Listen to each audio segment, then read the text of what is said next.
तो hello guys, आज हम हिस्टोरी के महत्वपूर्ण सब्जेक्ट पढ़ने जा रहे हैं। तो ध्यान से सुनिएगा। अगर आप लोगों ने इस 10 सब्जेक्ट को पढ़ लिया तो मेरा दावा है कि एग्ज़ाम में आएगा, ज़रूर आएगा एकदम।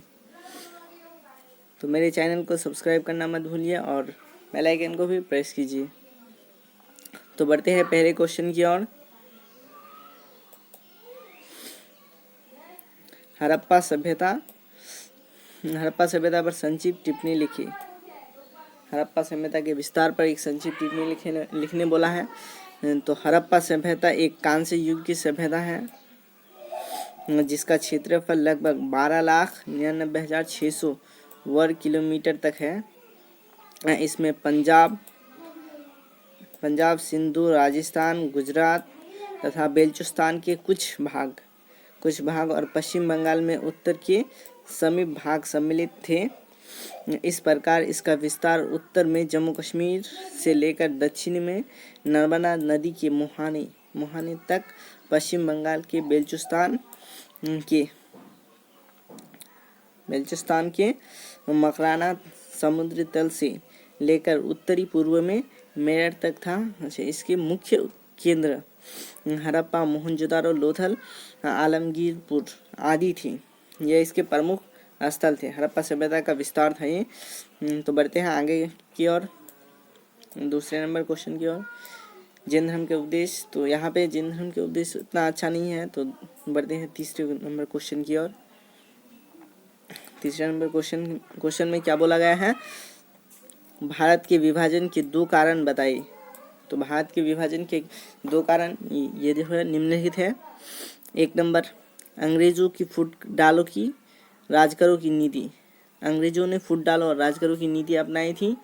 जब भारत में संप्रदाय को जन्म दिया जो बाद में भारत विभाजन के रूप में परिणामित हुआ। मतलब भारत, आप सभी को पता होगा कि भारत में कई प्रकार की जाति पाए जाते हैं, हिंदू, मुस्लिम, सिख, ईसाई, जिसको भड़का कर अंग्रेज़ों ने फुट डालकर शासन करने की नीति अपनाई थी। इसी के कारण भी एक कारण हो गया कि भारत का विभाजन हुआ था। और दूसरा नंबर, मुस्लिम लीग की स्थापना ने भी भारत में बंटवारे तथा पाकिस्तान की मांग को बल दिया था। मतलब मोहम्मद अली जिन्ना जो थे यह मुस्लिम लीग के नेता थे। वैसे इन्होंने ही द्विराष्ट्र सिद्धांत का प्रतिपादन किया था। बढ़ते हैं चौथे नंबर क्वेश्चन की ओर। स्थायी बंदोबस्त से आप क्या समझते हैं? तो स्थायी बंदोबस्त से आप क्या समझते हैं? 1793 ईस्वी में लॉर्ड कॉर्नवालिस द्वारा बिहार, बंगाल, उड़ीसा स्थायी लागन लगाई गई जिसमें किसानों से अत्यधिक अत्याचार कर भू राजस्व के रूप में रकम ली जाती थी। इसी व्यवस्था को स्थायी बंदोबस्त कहा गया। 1793 ईस्वी में बंगाल में सबसे पहले लागू हुआ था। ये लॉर्ड कॉर्नवालिस ने लगाया था। ये ऑब्जेक्टिव में भी पूछता है कि स्थायी बंदोबस्त किससे जुड़ा हुआ है, तो लॉर्ड कॉर्नवालिस से इसका सही आंसर है। अब सूफीवाद से आप क्या समझते हैं? तो सूफीवाद से हम क्या समझते हैं ये भी देख लीजिए। सूफीवाद से आप क्या समझते हैं? सूफीवाद 19वीं शताब्दी में मुद्रित एक अंग्रेजी शब्द है। अंग्रेजी नहीं, यहाँ अरबी शब्द होगा।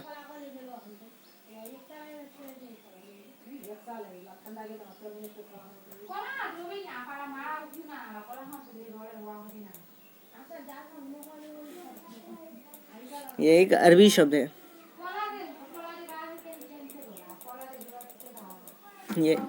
यह एक अरबी शब्द है जिसका अर्थ विद्वानों के अनुसार अलग अलग दिया गया है। इस्लामी ग्रंथों में इस शब्द का इस्तेमाल सफ़ूफ के रूप में होता है कि 12वीं-13वीं शताब्दी में ख्वाजा मोइनुद्दीन चिश्ती बकाया सूफीवाद के प्रचार में जुटे थे। मतलब सूफीवाद के जो जनक माने जाते हैं ख्वाजा मोइनुद्दीन चिश्ती माने जाते हैं। उसके बाद पढ़ते हैं आगे छठे नंबर क्वेश्चन की ओर। ये भी मतलब जितने भी मैं पढ़ा रहा हूँ ये सभी VVI हैं। कार्बन 14 विधि से आप क्या समझते हैं?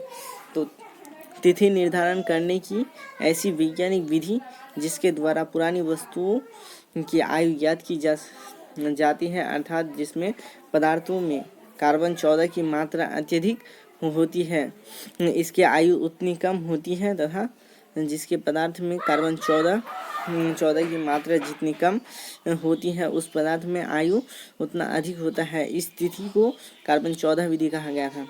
और इस तिथि का निर्धारण जो किया था वो बीएफ लीवी ने किया था। बीएफ लीवी ने 1946 में किया था। कब किया था? तो बीएफ लीवी ने 1946 में किया था। 1946 में, ये भी याद रखिएगा आप लोग। और बढ़ते हैं 7वें नंबर क्वेश्चन की ओर। क्या बोला है? पुरातत्व से आप क्या समझते हैं? पुरातत्व से क्या समझता है? ये भी वीवीआई क्वेश्चन है। वीवीआई मोस्ट वीवीआई मान लीजिए आप लोग। वीवीआई क्वेश्चन है। विज्ञान की वह शाखा जिसके माध्यम से पृथ्वी के गर्भ में छिपी हुई सामग्रियों को खुदाई कर अतीत के लोगों के भौतिक जीवन का ज्ञान प्राप्त किया जाता है तथा उस काल में होने वाले घटना जानकारियाँ प्राप्त की जाती है, पुरातत्व कहलाते हैं। मतलब पुरातत्व जमीन के अंदर जितने भी जमीन के अंदर जितने भी सामान मिलते हैं, जैसे मूर्ति हो गया, सिक्के, अभिलेख, ये सब जो हो गया ये पुरातत्व के अंतर्गत आते हैं। और पुरातत्व ही मतलब अतीत के जानने के लिए पुरातत्व बहुत ही जरूरी है। अब बढ़ते हैं 8 नंबर क्वेश्चन की ओर। रोलेट एक्ट क्या है? तो रोलेट एक्ट क्या है? अंग्रेजों द्वारा लगाया गया एक ऐसा कानून जिसमें किसी भी भारतीय को बिना मुकदमा चलाए केवल संदेशों के आधार पर उसे गिरफ्तार कर लिया जाता था। इसी कानून को काला कानून या रोलेट एक्ट कहा गया था। रोलेट एक्ट कहा गया था, काला कानून, यहाँ पे काला है।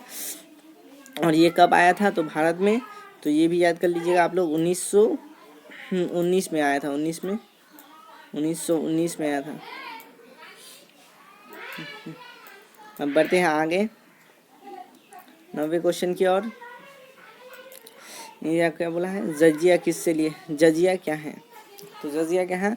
अकबर के काल में लागू किया गया जजिया एक प्रकार का कर या शुल्क है जो मुगल काल में धार्मिक स्थलों के रखरखाव और निर्माण के लिए किया जाता था। यह एक गैर मुसलमानों से नहीं लिया जाता था, किंतु औरंगजेब ने इससे गैर मुसलमानों पर भी लागू कर दिया अकबर ने। और अकबर ने जजिया कर कब समाप्त किया था? अकबर ने जजिया कर को समाप्त भी कर दिया था। कब किया गया था? 1963 में। सॉरी गलत है, 1900 नहीं,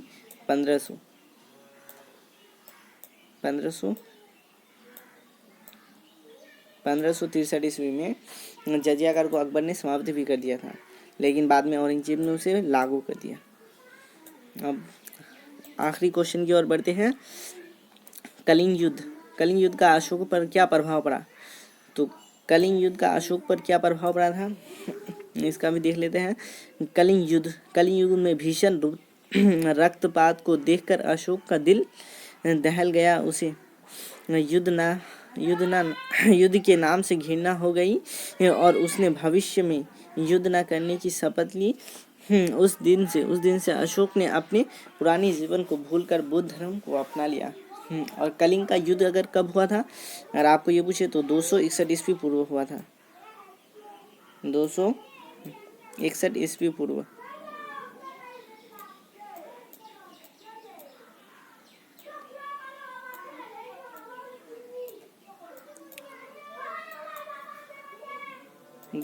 ईस्वी पूर्व हुआ था। तो गाइज आज हम लोगों का यही से ख़त्म हो गया। और जितने भी मैंने क्वेश्चन बनाए ये मोस्ट वीवीआई हैं। और मेरे चैनल को सब्सक्राइब करना मत भूलिएगा और बेल आइकन को भी प्रेस कीजिएगा। तो गाइज मिलते हैं दूसरे वीडियो में।